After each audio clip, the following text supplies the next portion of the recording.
ಹೆಸರಿನಂತೆಯೇ ಸಮರ್ಥ ಗುರುವಾದವರು ಲಿಂಗವ ಪೂಜಿಸಿ ಲಿಂಗವಾದವರು ಗುರುಲಿಂಗದೇವರು.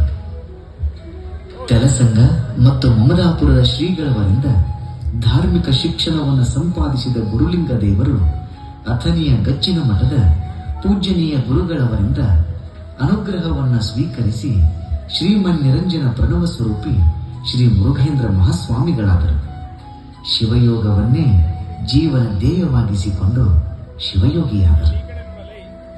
ಅಥಣಿಯ ಗಚ್ಚಿನ ಮಠದ ಅಧಿಕಾರ ಸ್ವೀಕರಿಸಲು ಶ್ರೀ ಗುರುಶಾಂತ ಮಹಾಸ್ವಾಮಿಗಳು ಅಪ್ಪಣೆ ನೀಡಿದಾಗ ನಯವಾಗಿಯೇ ತಿರಸ್ಕರಿಸಿದ ಪೂಜ್ಯರು, ಮಠದ ಅಧಿಕಾರ ಬೇಡ, ಪೀಠ ಪಲ್ಲಕ್ಕಿ ಬೇಡ, ಹಾರ ತುರಾಯಿ ಬೇಡ, ಮಾನ ಸಮ್ಮಾನ ಬೇಡ, ಭಕ್ತರ ಹೃದಯ ಸಿಂಹಾಸನವೇ ಸಾಕು ಎನ್ನುತ್ತಾ ನಿರಾಭಾರಿ ಜಂಗಮರಾದರು. ಭಕ್ತಿ ಜ್ಞಾನ ವೈರಾಗ್ಯಗಳ ಸಂಗಮವಾದರು.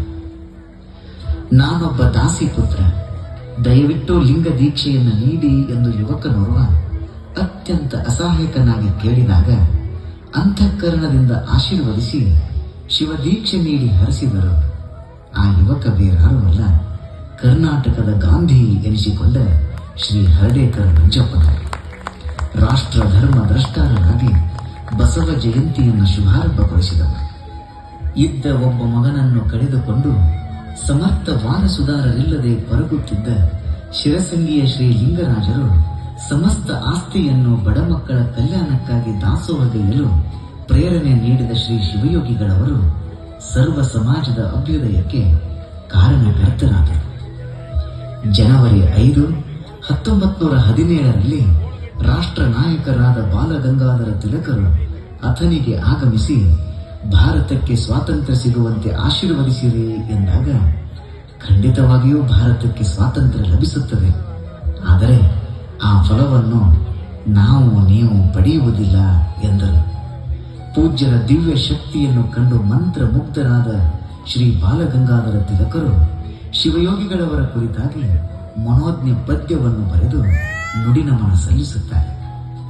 ಚಿತ್ರದುರ್ಗದ ಶ್ರೀ ಜಯದೇವ ಜಗದ್ಗುರುಗಳವರ ಬೆನ್ನ ಹಿಂದಿನ ಬೆಳಕಾದರು, ಕಣ್ಣ ಮುಂದಿನ ಕಾಂತಿಯಾದರು. ಶ್ರೀಶೈಲ ಪೀಠದ ಶ್ರೀ ವಾಗೀಶ ಪಂಡಿತಾರಾಧ್ಯ ಜಗದ್ಗುರುಗಳವರನ್ನು ಬಾಲ್ಯದಲ್ಲಿಯೇ ಹರಸಿ ಹಾರೈಸಿದರು. ಮಹಾಪ್ರಸಾದಿ ಧಾರವಾಡದ ಶ್ರೀ ಮೃತ್ಯುಂಜಯ ಅಪ್ಪಗಳವರಿಗೆ ಸೇವಾ ದೀಕ್ಷೆ ನೀಡಿದರು.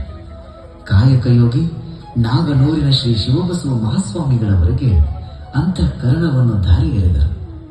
ಭಾರತದ ಹಂಗಾಮಿ ರಾಷ್ಟ್ರಪತಿಗಳಾಗಿ ಸೇವೆ ಸಲ್ಲಿಸಿದ ಶ್ರೀ ಬಿ.ಡಿ. ಜತ್ತಿಯವರಿಗೆ ಆಶೀರ್ವದಿಸಿದವರು ಶ್ರೀ ಶ್ರೀ ಅಥಣಿಯ ಶಿವಯೋಗಿಗಳವರು. ವೇದಾಂತದ ಕುರಿತು ಸ್ಪಷ್ಟೀಕರಣ ಬೇಕಾದರೆ ಹುಬ್ಬಳ್ಳಿಗೆ ಬನ್ನಿ, ಸಾಕ್ಷಾತ್ ಶಿವನನ್ನೇ ಕಾಣಬೇಕಾದರೆ ಅಥಣಿಗೆ ಹೋಗಿ ಶಿವಯೋಗಿಗಳನ್ನು ಕಾಣಿ ಎಂದು ಅತ್ಯಂತ ಅಭಿಮಾನದಿಂದ ಹೇಳುತ್ತಿದ್ದವರು ವೇದಾಂತದ ವಿಶ್ವವಿದ್ಯಾಲಯವೇ ಆಗಿದ್ದ ಶ್ರೀ ಸಿದ್ಧಾರೂಢರು. ಲಿಂಗಾಂಗ ಯೋಗಿ ಬಿದರೆಯ ಶ್ರೀ ಕುಮಾರ ಮಹಾಸ್ವಾಮಿಗಳು, ರಾಜಯೋಗಿ ಬೀಳೂರಿನ ಗುರುಬಸವ ಮಹಾಸ್ವಾಮಿಗಳು, ಕಾರಣಿಕ ಯುಗ ಪುರುಷ ಹಾನಗಲ್ಲವ ಶ್ರೀ ಕುಮಾರ ಮಹಾಸ್ವಾಮಿಗಳು, ಹೀಗೆ ಮಹೋನ್ನತ ಯತಿವರೇಣ್ಯರ ಭಕ್ತಿ ಶ್ರದ್ಧೆ ಗೌರವಾದರಗಳಿಗೆ ಪಾತ್ರರಾದ ಅಥಣಿ ಶಿವಯೋಗಿಗಳು ನಿಜಕ್ಕೂ ಉಪಮಿಸಬಾರದ ಉಪಮಾತಿದ್ದರು.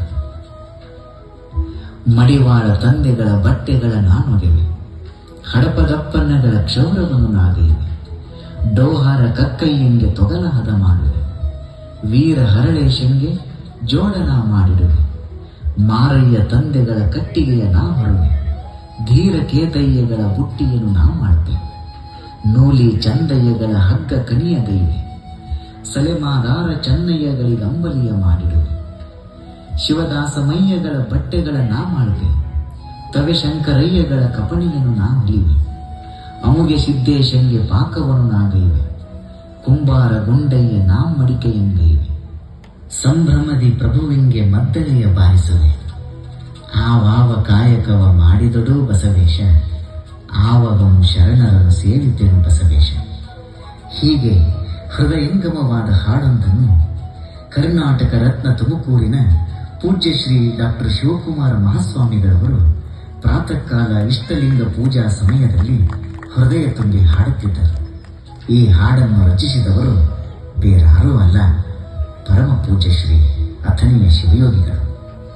ಲೇಸೆನಿಸಿಕೊಂಡು ಸಾರ್ಥಕ 85 ವರ್ಷಗಳವರೆಗೆ ಬದುಕಿದ ಶಿವಯೋಗಿಗಳು ದಿನಾಂಕ 23/4/1921 ಮಹಾಬಯಲಿನಲ್ಲಿ ಬಯಲಾದರು. ಆ ಸಂದರ್ಭದಲ್ಲಿ ಶಿವಯೋಗಿಗಳವರ ಲಿಂಗ ಶರೀರದ ಮುಂದೆ ನಿಂತು ಹಾನಗಲ್ಲ ಶ್ರೀ ಕುಮಾರ ಶಿವಯೋಗಿಗಳವರು ಮಂಗಳಾರತಿ ದೇವಗೆ ಶಿವಯೋಗಿಗೆ ಕಂಗಳಾಲಯ ಸಂಗಗೆ ಜಂಗಮ ಲಿಂಗ ಭೇದದ ಸ್ವಯಚರ ಪರ ಡಿಂಗಿತ ವರುಪಿದಂತಾಚರಿಸಿದ ಮಹಿಮಗೆ ಎನ್ನುವ ಮಂಗಲ ಗೀತೆಯನ್ನು ರಚಿಸಿ ಗೌರವ ಸಲ್ಲಿಸುತ್ತಾರೆ. ಸ್ವಯಜಂಗಮರಾಗಿ, ಚರಜಂಗಮರಾಗಿ, ಪರಜಂಗಮರಾಗಿ ಬದುಕಿದ ಅಥಣಿ ಶಿವಯೋಗಿಗಳು ಅಥಣಿಯ ಗಚ್ಚಿನ ಮಠವನ್ನೇ ಕರ್ತಾರನ ಕಮ್ಮಟವಾಗಿಸಿದರು. ಪ್ರಾತಸ್ಮರಣೀಯರಾದ ಅಥಣಿ ಶಿವಯೋಗಿಗಳವರ ಜಯಂತಿ ಮಹೋತ್ಸವವನ್ನು ಬೆಂಗಳೂರಿನ ಮಹಾನಗರದಲ್ಲಿ ಬಸವೋತ್ಸವ ಕಾರ್ಯಕ್ರಮದ ಶುಭ ಸಂದರ್ಭದಲ್ಲಿ ಅಥಣಿಯ ಗಚ್ಚಿನ ಮಠದ ಶ್ರೀ ಶಿವಬಸವ ಮಹಾಸ್ವಾಮಿಗಳವರ ನೇತೃತ್ವದಲ್ಲಿ ಆಚರಿಸುತ್ತಿರುವುದು ಅತ್ಯಂತ ಆನಂದ ಮತ್ತು ಅಭಿಮಾನದ ಸಂಗತಿಯಾಗಿದೆ. ಶರಣ ಬಂಧುಗಳೇ, ಬನ್ನಿ ಮಹಾನ್ ಚೇತನಗಳಿಗೆ ಗೌರವ ನಮನಗಳನ್ನು ಸಲ್ಲಿಸೋಣ. ಬೆಂಗಳೂರಿನ ಬಸವೋತ್ಸವ ನಿರಂಜನ ತತ್ವಗಳ ನಿತ್ಯೋತ್ಸವ, ಭಕ್ತ ಬಂಧುಗಳ ಭಾಗ್ಯೋತ್ಸವ ಸಕಲ ಜೀವಾತ್ಮರಿಗೂ ಲೇಸಾಗಲಿ. ಶರಣು ಶರಣಾರ್ಥಿ.